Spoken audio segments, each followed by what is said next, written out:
Salam dəyərli kanal izləyiciləri, hər birinizi yenidən xoş gördük. Bugün 16 mart 2025-ci il tarixində Dövlət İmtahan Mərkəzinin blok fənləri üzrə təşkil etdiyi sınaq imtahanında informatika fənninə aid olan suallardan son üçünü, yəni yazılı tələb olan suallarını izah etməyə çalışacağam. Digər suallarla bağlı uyğun bir vaxt tapıb o sualların da izah etməyə çalışacağam. İlk olaraq 88-ci suala isə baxa bilərik artıq.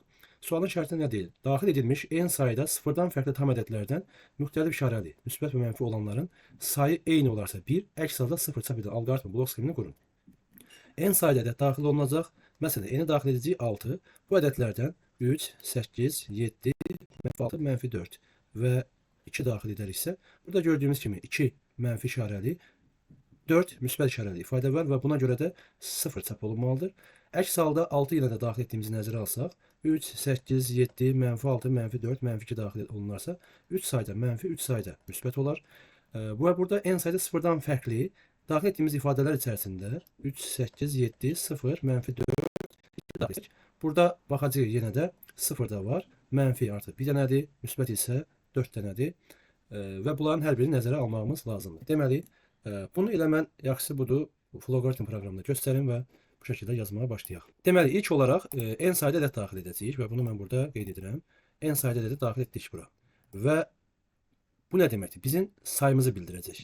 Yəni neçə dənə ədəd daxil edəcəyik. Bunu daxil etdik və burada belə bir şəkildə yazıram. While ilə yazacağımızı nəzərə alıb i bərabər 1 deyib və belə yazıram burada. Nə qədər ki i kiçik bərabərdir n. Bu aralıqda mən və bir dənə də input deyirik və a-nı daxil etdik. İndi biz a-nı yoxlayacağıq. A müsbətdirsə müsbətlər sayılacaq, mənfidirsə mənfilər.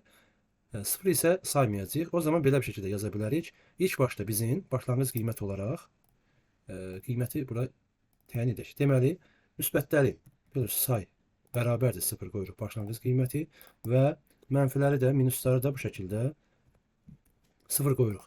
Əgər a-nı daxil etdikdən sonra şərt verəcək. Həmin bu a 0-dan böyükdürsə, o zaman biz burada yazırıq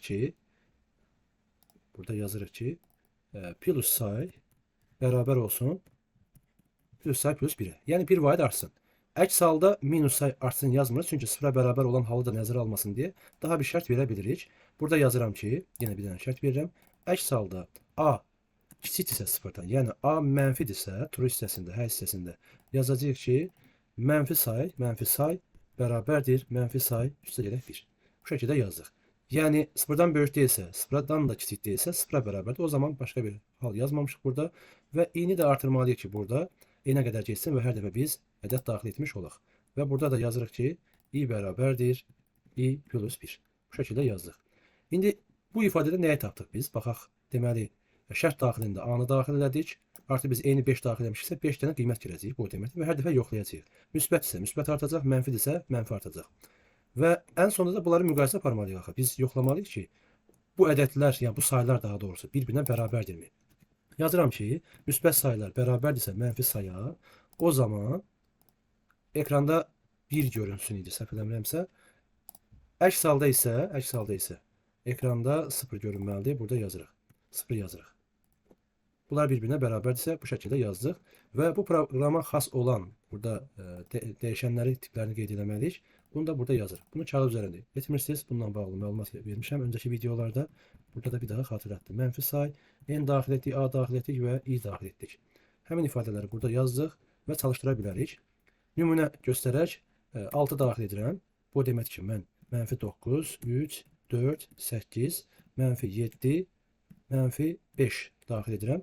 1 çıxdı. Baxırıq ki, 6 dənə qiymətdən mənfi 9, mənfi 7, mənfi 5, 3 dənə mənfi var və 8, 4, 3. Burada da görürük ki, 3 dənə müsbət var. Düzgün işlədik. 5 dənə qiymət daxil edirəm. Buradan yazıram 4, 0, 2, mənfi 9, mənfi 7. Yenə də baxırıq 1 çıxdı. Çünki 0 nəzərə almadı.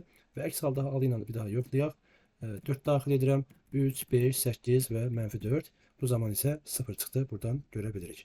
Deməli, bu şəkildə bunu nəzərə aldıq. Keçid ala bilərik növbəti suala. 89-cu sual Python ilə bağlı sualdır. Daxil edilmiş 3 rəqəmli tam ədədin modulunun rəqəmlərinin kubları cəmi ilə rəqəmlərinin kvadratları cəminin fərqini çap edən proqramı Python dilində yazın. Bunu da burada yazıram. 89 idi. Deməli, n bərabərdir. Int input deyirəm. Yəni 3 rəqəmli ədəd daxil etdik və bunun modulu deyir. Biz o zaman bu şəkildə yaza bilirik. N yazırıq ki, müsbət mənfi olanda artıq bunun modulunu tapsın və rəqəmlərini artıq tapa bilərik. 3 rəqəmli ədəddirsə, burada nümunə yazaq. Deyək ki, 256-dırsa, biz burada 2-ni, 5, 6-nı necə tapa bilərik? A 2 olsa A bərabərdir. Yəni N-i bölürük 100-ə. 256-nı 100-ə böləndə 2 aldığımızı bilirik. Bəs 5-i, yəni B ilə işarələsək, onu necə tapa bilərik? Həmin N-i bölərik 10-a, 25 alarıq, yəni 25 tam. 25 tamdan da faiz deyib, yenə də ona bölərik, qala tapa bilərik, yəni 5-i tapa bilərik. 6-nı isə, yəni C ilə işarələsək, N faiz 10 desək, birbaşa qalığı ala bilirik. Və S bərabərdir. İndi A-nın, B-nin, C-nin kubları cəmindən, şərtə bir daha baxaq, rəqəmlərinin kubları cəmi ilə rəqəmlərin kvadratları cəminin fərqini tapacağıq. Belə yaza bilərik artıq. Hətta mötərizədə ona görə yazıram ki, daha aydın olsun. Burada yazıram A kubu üstə gələk, bu şəkildə yazaq. A kubu üstə gələk B kubu üstə gələk C kubu. Bu bir ifadə oldu. Yəni kubları cəmi, rəqəmlərin kubları cəmi tapdıq və bundan da bunları çıxacağıq. Yəni A-nın yenə kvadratı üstə gələk B-nin kvadratı üstə gələk C-nin kvadratı. Yəni bu şəkildə yazdıq.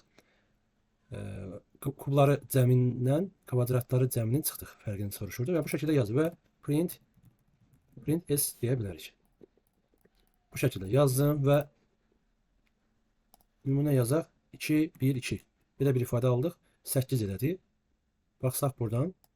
2-nin kubu, 2-nin kubu 8 edir. Və burada da 8 edir. 16 və 1 isə 17 edir. 2-nin kvadratı 4, 2-nin kvadratı 4, 8 edir və 1-in kvadratı isə 1 edir. Burada da 9 edir. 17-dən 9 çıxanda 8 yanılır, düzgündür.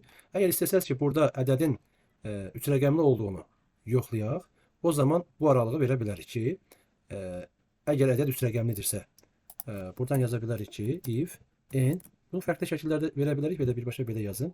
N böyük bərabərdirsə 100-dürsə, and n kiçik bərabərdirsə 999-dürsə. Bu aralıqda olanlar təbii ki, 3 rəqəmli olduğunu bilirik və bu şəkildə də şərt verə bilərsiniz.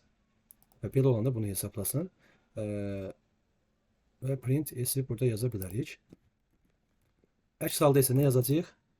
Əgər əks halda nəticəsini görmək istəyirsinizsə, print 3 rəqəmli ədəd deyil. 3 rəqəmli ədəd deyil yaza bilərsiniz.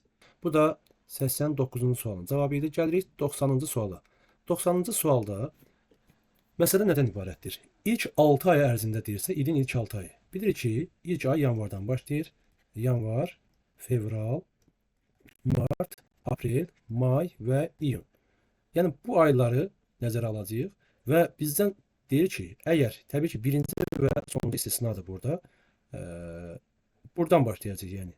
Bu bundan da və özündən sonrakından da böyükdürsə, o zaman ay və qarşısında bu şəkildə yazmaqla ifadə çıxacaq. 30 gördüyünüzsə orada görünür. Eyni zamanda burada baxın 25 30-dan və bunlardan böyük deyil. Yəni burada 30 25-dən böyük olsa da 40-dan böyük deyil. Amma 40 isə 30-dan da 35-dən də böyükdür. Yəni bir ifadə, bir ay üzrə satış özündən əvvəlki və sonrakından olarsa bu şəkildə nəticəni çıxardır. Əks halda isə nəticə uğurlu ay yoxdur deyə ekranda görünməlidir. Və baxsaq nümunədə görürsünüz ki, ortada duran özündən əvvəlki və sonrakından böyük deyil buradakı qiymətlərdə. Sadəcə burada nəzərə almalıyıq ki, birinci və sonuncudan hesablamasını indi bir qədər sonra yazanda bunu daha yaxşı başa düşəcəksiniz. Nəyi demək istəyirəm. Və artıq başlaya bilərik biz bu sualı yazmağa. 90-cı sualı bu şəkildə yazıram. Bizə lazımdır ki, qiymətlər daxilə. Bu qiymətlər nə qədər olacaq? Bu qiymətlərimiz olacaq 6 dənə. Çünki ilk ay 6 ay deyir. Ondan sonra bir dənə ilk başda boş siyahı açıram və belə bir şəkildə yaza bilərəm. For i in range deyirəm. Range və 6 yaza bilərik. Yəni bu nə deməkdir? 6 dənə qiymət daxil edəcəm deməkdir. Həmin bu daxil etdiyimiz qiymətləri elə siyahıya atacağam. S nöqtə append deyirəm və int birbaşa yazdım. Input daxil etdiyimiz ifadələri atdıq bura. Yəni bir S siyahısı formalaşdırdıq. Yəni 6 ay üzrə. Amma bizə əlavə olaraq nə lazımdır? Bunu müqayisə aparmamız lazımdır ki, artıq biz siyahının içərisinə girmişiksə, S siyahısında bu şəkildə yaza bilərik. For in range yazırıq. Bunu belə yazsaq, len S. Bu o deməkdir ki, bütün elementlər nəzərə alınacaq. Yəni bu əslində belə yazmağımız sıfırdan len S-ə qədər deməkdir. Yəni indeksdən söhbət gedir. Bunu belə yazmayacağım. Niyə? Çünki birinci və sonuncu aid deyil. Çünki sonuncudan sonra bir ifadə yoxdur. Əvvəlkidən də, yəni birincidən də əvvəl yoxdur. Ona görə problem olmasın deyə bu şəkildə yazıram. Birinci indeksdə duran elementdən. Az öncə bunu demək istəyirdim. Birinci indeksdə duran element budur, 1-də budur, 2-də budur, 3-də budur, 4-də budur və 5-də budur. Yəni biz bu aralığa baxacağıq. Çünki bu özündən əvvəlki və sonraki müqayisə apara bilir və bu aralıq. Ona görə len s çıxaq 1 yazdım ki, mən bunu götürə bilim. Və yenidən bura qayıdıram. Bunu artıq bu şəkildə yazdıq və müqayisə apara bilərik. Deyə bilərik ki, S siyahısından söhbət gedir. Əgər S-in i-ci indeksdə duran elementi, yəni ilk i-də neçədir? İlk i-də buradan görürük 1. Böyükdürsə S i çıxaq 1-dən. Burada yazıram. I çıxaq 1-dən. Və eyni zamanda həmin bu S i böyükdürsə S neçədən? I plus 1-dən. Yəni özündən əvvəlki və özündən sonrakından böyükdürsə, hər ikisindən böyük olmalıdır. Bu zaman nə olsun? Bu zaman bizə lazım olacaq ki, bu ifadələri göstərsin. Burada nəsə boşluğumuz var. If-i yazmamışıq burada. If-i yazırıq. If-i yazırıq bu şəkildə. Deməli, burada biz şərti verdik. İndi bizə ekranda belə görünməsini istəyir. Yəni ayın özünün də görünməsini istəyir. Hətta ədəd sözü də görünməsini istəyir. Ona görə bizim ayrıcı olaraq aylar deyilən, aylar bərabər deyil, yazmalıyıq. Yanvar və bu şəkildə yazırıq. Fevral və burada yazırıq. Mart, sonra Mart, Aprel, May, bir də bir ayımız qaldı, bir də iyun. Bu şəkildə ayları yazır. Artıq biz aylara görə biləcəyik. Yəni onsuz da burada duran indekslərə görə bilməyimiz lazımdır. Əgər bu şərt doğrudursa, printin içərisində yazmalıyıq ki, bizə hansı, əgər bu şərt, məsələn, SI, yəni birinci indeksdə duran element bu şərti ödəyibsə, yəni satış özündən əvvəlkindən və sonrakindən böyük olubsa, o zaman bu nəticəni ekranda çıxardıq. Baxın, yenə də bura baxırıq. Burada yanvar, fevral 30 ədəd çıxıb burada. Yəni birinci indeksdə duran elementi yanvar budur, fevral budur. Bu şəkildə yazırıq. Yenə də, yəni 0-cı indeksdə duran yanvardır, 1-ci indeksdə duran, burada da 1-ci indeksdə duran. Bunu nəzərə almalıyıq. Deməli, belədirsə, biz yazırıq ki, ekranda görünsün. İlk olaraq hansı ay? Aylar üzrə, baxın, bunu yazıram. Aylar üzrə həmin bu i-ci indeksdə duran nədirsə o çıxsın. Düzdür? Və bundan sonra hətta qoşa nöqtə qoyulması üçün belə yaza bilərik. Qoşa nöqtəni qoyuruq. Və say çıxsın.